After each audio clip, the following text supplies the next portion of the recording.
अगर 26 वर्ष पूर्व उत्तराखंड राज्य आंदोलन की चिंगारी न फूटी होती तो आज देश में ढंगल गांव का एक युवा आईएएस ऑफिसर होता या फिर रसायन क्षेत्र में वैज्ञानिक होता। और अगर वो युवा आईएएस या वैज्ञानिक बन जाता तो समाज एक ऐसे वक्तव्य से सीधे तौर पर वंचित रह जाता जो आज एक उदार समाज सेवी व छात्रों का हितैषी व युवाओं का प्रेरणा स्रोत है। यहाँ बात उत्तराखंड के पौड़ी गढ़वाल जिले के धुमाकोट तहसील के एक युवा रघुवीर बिष्ट की हो रही है। रघुवीर बिष्ट, जिसने मात्र 25 वर्ष की अवस्था में गाजियाबाद में जमीन व भवन बनाकर अपना स्कूल स्थापित कर दिया था। रघुवीर बिष्ट अगर राजनीति में न आए होते तो शिक्षा जगत में आज इनका अपना विश्वविद्यालय होता। मेरा नाम रघुवीर सिंह बिष्ट, ग्राम ढंगल गांव, पट्टी इडिया कोटतल्ला, तहसील धुमाकोट, जिला पौड़ी गढ़वाल। मेरी प्राथमिक शिक्षा अपने ही गांव के नजदीक राजकीय प्राथमिक विद्यालय खालूखेत में हुई और वहीं से राजकीय उच्चतर माध्यमिक विद्यालय खालूखेत से मैंने हाई स्कूल किया। नजदीक इंटरमीडिएट कॉलेज न होने के कारण मैंने 11वीं और 12वीं जनता इंटर कॉलेज अंदरौली से की। जब मैं 7वीं क्लास में था, मेरे पिताजी जो गाजियाबाद में यूनिकेम लैबोरेटरीज लिमिटेड में कार्यरत थे, उनकी अत्यंत तबियत खराब होने के कारण मेरी माँ को भी गाजियाबाद जाना पड़ा और चूंकि मैं बीच में पढ़ाई नहीं छोड़ सकता था इसलिए मैं गाँव में ही रहा। जनता इंटर कॉलेज अंदरौली में 11वीं 12वीं में एडमिशन लेना मेरे जीवन का एक टर्निंग पॉइंट था। मेरे दूर के मामा जी स्वनाम धन्य श्री हरिनाम सिंह भारती जी जो वहाँ प्रधानाचार्य थे, पूरे हमारे विकास खंड में नकल विरोधी प्रधानाचार्य के रूप में विख्यात थे। और जब हमारा हाई स्कूल का सेंटर जनता इंटर कॉलेज अंदरौली में पड़ा तो मैं वहीं पे एक छात्रावास था, मुझे छात्रावास में रहने की अनुमति दी और जब उन्होंने मेरे अंदर तल्लीनता लगनता देखी तो उन्होंने मुझे कहा कि 11वीं 12वीं में तुम यहीं एडमिशन लो। जबकि मेरे पिताजी और माताजी का बड़ा दबाव था, क्योंकि मैं अकेला था घर में, तो उनका दबाव था कि गाजियाबाद पढ़ने आ जाओ। मैं जानता था कि अगर मैं गाजियाबाद पढ़ने जाऊंगा तो जब मैं 11वीं 12वीं में जाऊंगा तो वहाँ फिजिक्स हो गया, केमिस्ट्री हो गया, बायोलॉजी हो गया, इनके ट्यूशन्स के लिए मेरे पास इतना पैसा नहीं था, हमारे परिवार के पास इतना पैसा नहीं था कि मैं ट्यूशन्स कर सकूं। और वहाँ उस समय मान्यता थी कि गवर्नमेंट स्कूल में प्रैक्टिकल्स में केवल अध्यापक उन्हीं विद्यार्थियों को अच्छे मार्क्स देते थे जो उनसे ट्यूशन्स पढ़ते थे। तो मैंने एक दृढ़ निश्चय लिया कि मैं जनता इंटर कॉलेज अंदरौली में ही 11वीं 12वीं की पढ़ाई करूंगा। मेरे पिताजी की तबीयत अत्यंत खराब रहती थी, मेरी माँ ने भी बहुत संघर्ष किया। गांव की भोली भाली महिला जिसने अपना परिवार, उनके लिए दवाई भी लाती थी, घर का सामान भी लाती थी। मैं अकेला ही जनता इंटर कॉलेज अंदरौली में अध्ययन कर रहा था। तो उस समय वो मुझे 200 रुपये मनी ऑर्डर गाजियाबाद से बड़ी मुश्किल से भेज पाते थे। 1990 में कक्षा 11 में छात्र रघुवीर बिष्ट ने दाखिला लिया। रघुवीर बिष्ट अपने आप में सौम्य, सुशील और मेधावी छात्र रहे हैं, अनुशासन प्रिय रहे हैं और ओबीडियंट छात्र अपने छात्र जीवन में रहे। हमारे विकास खंड नैंडाना में कोई आसपास डिग्री कॉलेज न होने के कारण न चाहते हुए भी मुझे उच्च शिक्षा के लिए गाजियाबाद जाना पड़ा। जब मैं गाजियाबाद पहुंचा, हालांकि मेरे पिताजी की तबीयत बहुत खराब रहती थी, लेकिन वो सोचते थे कि इसको पढ़ाया जाए। और मैंने उसी समय एक ऐसे क्षेत्र से मैं आया हुआ था जिसने ना वहाँ पोस्ट ऑफिस देखा था, ना बैंक था, और मैं कोई मुझे गाइडेंस करने वाला भी नहीं था। मैंने अपने पे विश्वास करते हुए बीएससी गाजियाबाद में एडमिशन ले लिया। तो मैंने उसी समय सोच लिया था कि मैं ट्यूशन्स करके अपने खर्चे भी निकालूंगा और परिवार के खर्चे भी निकालूंगा। और मैंने उस समय 100 150 बच्चों को, जब मैं बीएससी कर रहा था उस समय मैं ट्यूशन्स करता था कॉलेज के आने के बाद। उस दौरान एनसीआर क्षेत्र में भी उत्तराखंड युवा संघर्ष समिति राज्य निर्माण के लिए बनाई गई थी। उस गाजियाबाद में मैं उस युवा संगठन का अध्यक्ष था। गाजियाबाद के विभिन्न इलाकों में जा करके हम उत्तराखंड राज्य की अलग जगाने के लिए प्रदर्शन करते थे, धरना देते थे और बाद में उत्तराखंड राज्य आंदोलन में अपना पूरा समय फिर वहां देने लगा। उत्तराखंड राज्य आंदोलन अपने चरम सीमा पे था और एक जागरूक छात्र होने के नाते उस आंदोलन ने मुझे भी उद्वेलित किया। मैं एक अंतर्मुखी छात्र था और मेरे व्यक्तित्व को निखारने में मेरे एक परम मित्र जो मेरे कॉलेज के सहपाठी थे, mister Pankaj Jha, assistant income tax commissioner थे, उसने मेरे व्यक्तित्व को निखारने में बहुत महत्वपूर्ण भूमिका निभाई थी। उस दौरान मैं अपने क्षेत्र के नैनारा विकास क्षेत्र के अनेक राजकीय और जनता इंटर कॉलेजों में गया, जहां पृथक उत्तराखंड राज्य आंदोलन के लिए अपनी आवाज बुलंद छात्रों से करवाता था। और उस दौरान पर्वतीय गांधी के नाम से विख्यात इंद्रमणि बडोनी जी भी हमारे धुमाकोट में आए थे। मुझे उनके सभा में संबोधित करने का भी सुअवसर प्राप्त हुआ। शुरुआत में राजनीति में अब पॉलिटिकल मेंटर जो बी आर टमटा जो दिल्ली कमिश्नर छे, एमसीबी कमिश्नर छे, वो था मन अमूली जो जंतर मंतर में एक बार बी आर टमटा जी जो धरना रखा तिवारी कांग्रेस सतपाल महाराज जी में लोग भाषण दिया। महाराज जी बहुत ज्यादा प्रभावित हुई और मिता पर चुनाव प्रचार में दगे गई 1996 राज्य नहीं तो चुनाव नहीं। वही टाइम पर तिवारी कांग्रेस बैठी चुनाव लड़चा, मेरा जगह जगह मुख्य निर्वाचन यार बबर शेर मेरा भाषण दिलाना चाहिए। और संयोग भी इन रहा कि वही टाइम पर चुनाव जीती। जब चुनाव जीती तो रेल मंत्री भी बनी, वित्त मंत्री बनी और रेल मंत्री वित्त मंत्री उनमें पर पर्सनल स्टाफ मिला। वो एक बार जो 2000 में जो राज्य बन गया हमारा, अब राज्य बन गया तो एक बार जो बात हुआ कि भाई चुनाव लड़ो। अब धुमाकोट एक विधानसभा नई विधानसभा बन चाहते कई लोग बैठे चुनाव लड़ो, तो उन्होंने की भाई रघुवीर बता या तो तू लड़ या कह है का नाम बता। तो मेरे दिमाग में ये बात आ कि भाई एक हमारे क्षेत्र के lieutenant general TPS Rawat ji थी, पिताजी की दादाजी ने अपर क्षेत्र का बहुत लोग था जो मसूरी विद्युत विभाग में रोजगार दिया। जब वो डीजी आसाम राइफल से तो अपर क्षेत्र में जो भर्ती रखा केवल आसाम राइफल है, गौली खाल हो गया, बगनी खाल हो गया, धुमाकोट हो गया। तो मिल महाराज जी समझ एक सुझाव रक्षा मिल और महाराज जी जनरल साहब जी हमारे टीपीएस रावत जी उन बहुत क्षेत्र में भर्ती करा। पूर्वजों बहुत बड़ो समाज सेवा के इतिहास से मिलवाल अगर वो था जो आप कैंडिडेट बना दी तो मिलवाल एक तो जो आप कैंडिडेट मिल जाता बढ़िया जो सेवर जो जीत पक्की है। और दूसरे मिलवाल जनरल खंडूरी जी जो बीजेपी मेजर जनरल रैंक वो से एक बड़ पद रैंक लेफ्टिनेंट जनरल अगर कांग्रेस में आ जाती तो कांग्रेस में जो पूर्व सैनिकों वर्षों से बढ़ जाला आप तो एक सिरे चल जाओ। तो ये कारण जो महाराज जी क्या तुम बात सही बोलो जो अब था जो ले आओ वाल करके पंजाब बाग घर पर। तो मेरा अगर सुरेंद्र भाई साहब जी चाहिए गाजियाबाद में वो मेरा अभिभावक का रूप में भी छाया वके तो उनका दूर का रिश्तेदार भी लगा था। हम दुई जना वो ठीक है जनरल साहब पास गो और जनरल साहब तक भी ताई जी तक ले भी हम महाराज जी के पास है कि सबसे पहले जब जनरल साहब जो 2002 विधायक चुन गई तो हम तो पूरे विश्वास है कि वो मंत्री बना। जब 2002 में अखिल भारतीय राष्ट्रीय कांग्रेस से जनरल टीपीएस रावत जी उस क्षेत्र से विधायक चुने गए तो 2000 पहले से विकास खंड रेखनी खाल की जितनी मुख्य सड़कें थी,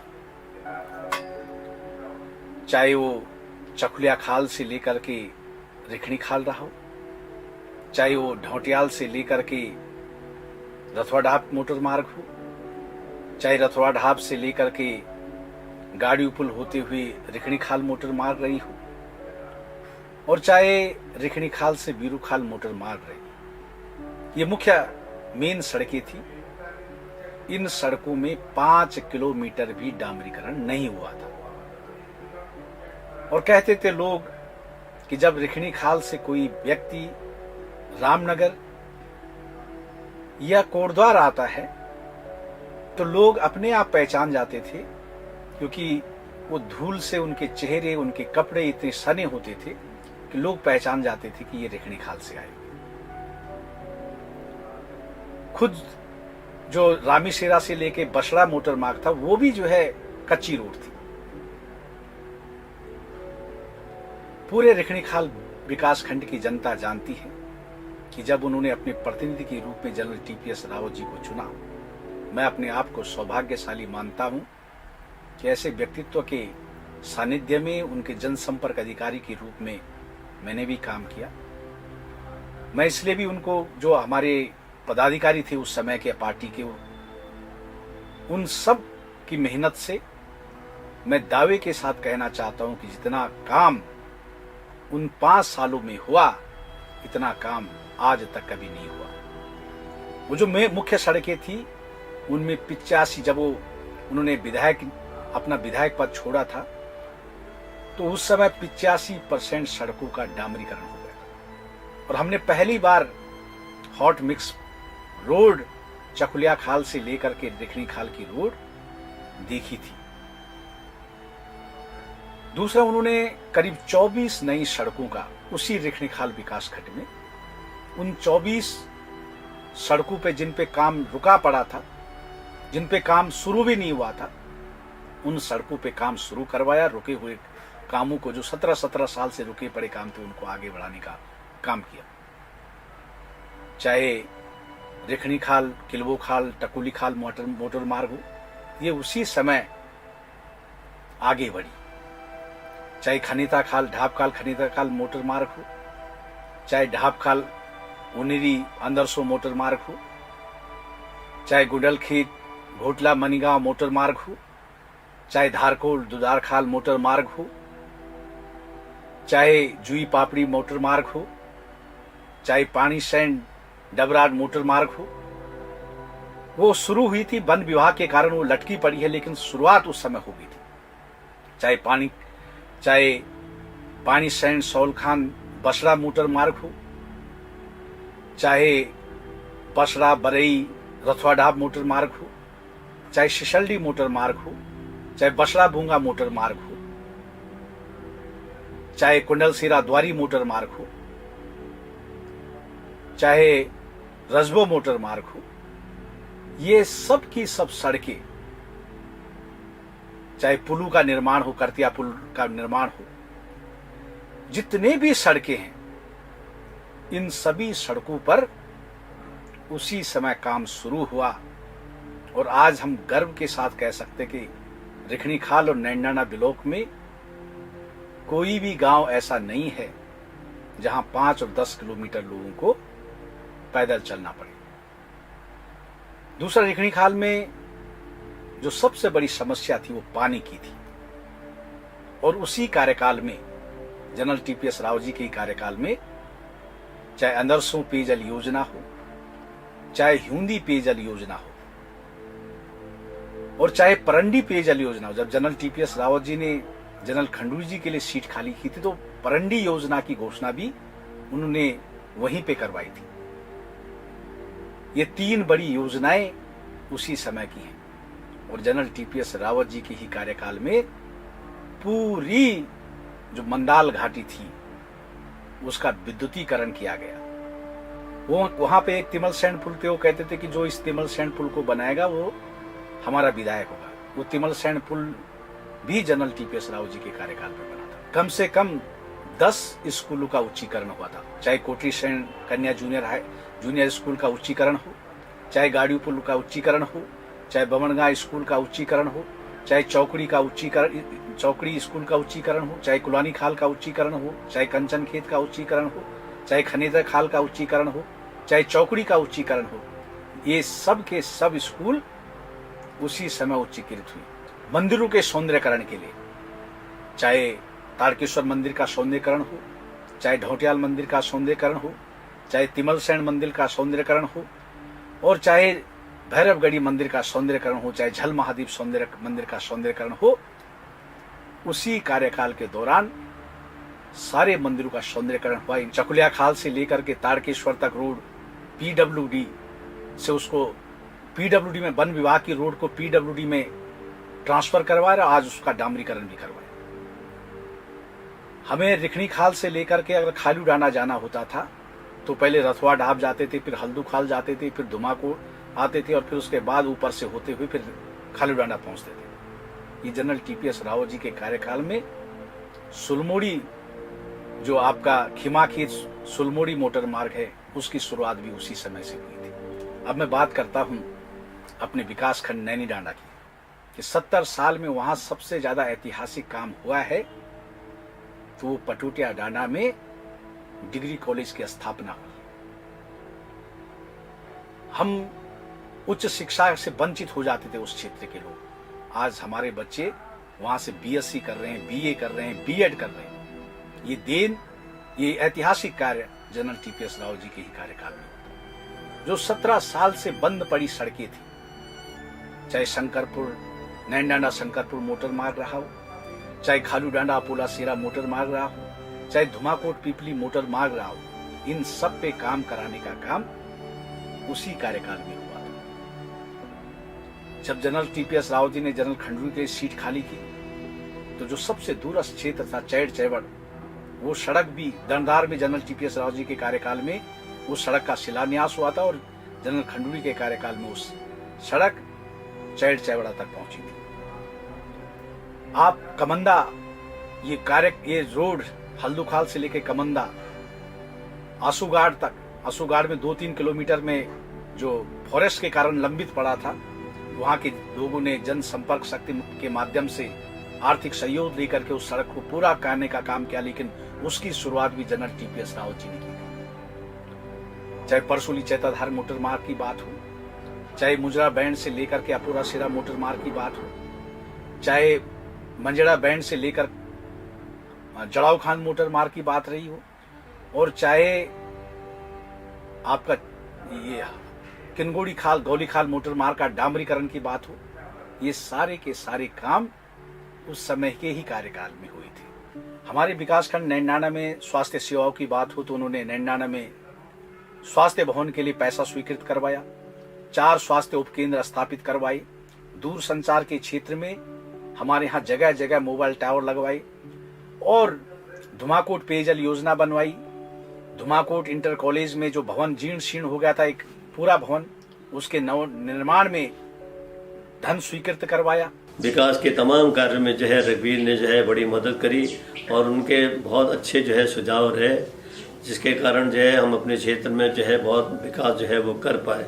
मैं समझता हूँ कि इतना विकास जो है वो आज तक जो है कभी हमारे क्षेत्र में नहीं हुआ, जो कि जो है मेरे कार्यकाल में रघुवीर विश्व की मदद से जो है करने का जो है मेरे को जो है अवसर जो है वो प्राप्त हुआ। रघुवीर बिष्ट आज उत्तराखंड की उच्च शिरोमणियों की सूची में है।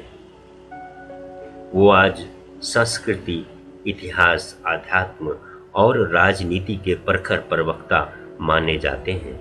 कि रावी की रवानी बदलेगी, सतलज का मुहाना बदलेगा, गर्मजोश तेरे हौसला है तस्वीर का जामा बदलेगा।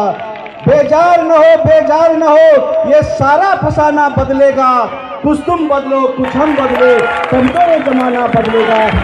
रघुवीर बिष्ट गरीब बच्चों के बीच में अपना जन्मदिन मनाते हैं, गरीब कन्याओं का विवाह करवाते हैं, प्रतिभाओं को सम्मान देते हैं, उस हर व्यक्ति की वो मदद करते हैं जिसे मदद की जरूरत होती है। वो हवा बनकर खुशियों का संदेश फैलाते हैं, सूखी जमीन पर बादल बनकर बरस जाते हैं। वो उपलब्धियों के बहते दरिया हैं, वो ज्ञान के सागर हैं। सब कुछ हासिल करने के बाद भी वो कहते हैं कि अभी तो और मंजिलें तय करनी बाकी है। इच्छा है इस जन्मभूमि पर सत सत बार जन्म ले हम, सत सत बार इसी सेवा में जीवन अर्पण कर दे हम। भाइयों, बहनों, बुजुर्गों, नौजवान साथियों, संस्कृति किसी राष्ट्र की रीढ़ की हड्डी होती है। Culture is the backbone of nation. जिस प्रकार रीढ़ की हड्डी के बगैर मनुष्य का जीवन व्यर्थ है, उस प्रकार संस्कृति के बगैर भी राष्ट्र की कल्पना व्यर्थ है। ये संस्कृति हमें पहचान कराती है देवभूमि उत्तराखंड की, और हम तो अपने आप को गौरवान्वित महसूस करते हैं कि भारतीय संस्कृति का उद्गम देवभूमि उत्तराखंड से हुआ है। यहाँ के ऋषि मुनियों ने हिमालय की कंदराओं में जाकर के पूरे विश्व के लिए कामना की है कि सर्वे भवन्तु सुखिनः, सर्वे सन्तु निरामया, सर्वे भद्राणि पश्यन्तु मा कश्चित् दुःखभाग् भवेत्।